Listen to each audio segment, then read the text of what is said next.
On the night of the 19th of November 1887, the Dover Straits was shrouded in thick fog.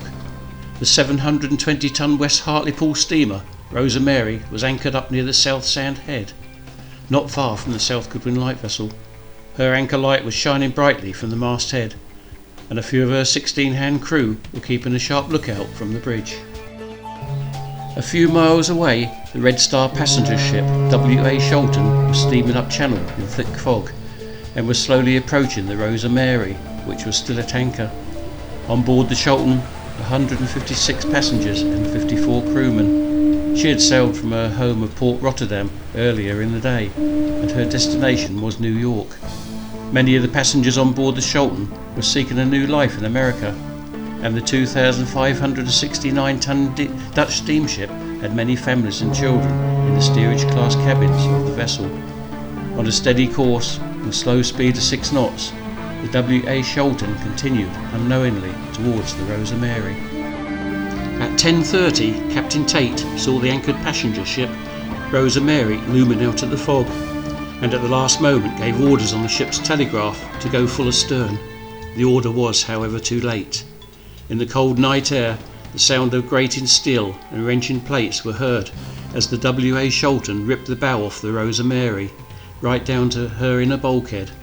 An 8-foot gash was also torn along the port side of the Dutch ship as she slowly disappeared out of sight into the fog. When the forward way of the W.A.Scholten ceased, the strong ebb tide, which was running at the time, carried her on for another 4 miles to the south. The sea was gushing in through the hole in the Scholten's side, and pandemonium broke loose as the immigrants realised that the ship was sinking. Screaming passengers careered about the deck as the crew attempted to get the lifeboats over the side, but only 2 were launched before the ship's sloping deck started to be engulfed by the cold waters of the channel. Within a mere 30 minutes, all that remained of the W.A.Scholten were her masts protruding from the sea. It was the heartbreaking screams of the drowning families that alerted the crew of the British steamship Ebro, which was anchored nearby. She weighed anchor and made slow headway to the area where the shouts and screams for help could be heard. Her crew managed to rescue 78 people. The other ship involved in the collision, the Rosa Mary, which was at anchor when struck by the Scholten, managed to limp into Dover Harbour with her forward watertight bulkheads still intact. Over the next few days, many bodies washed up on the beaches of Deal. It was then deemed that the town should hold an inquest.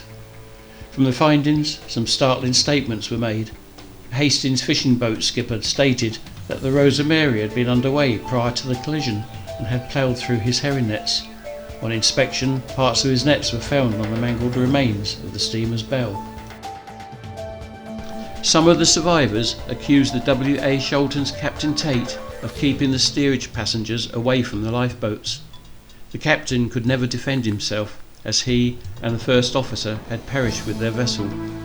There were enough life jackets on board for all, but many of the passengers had never had to use a life jacket before. They were not shown how to use a life jacket and how to secure one, and had put them on incorrectly, as some of the recovered bodies had later shown, so inadvertently adding to the death toll.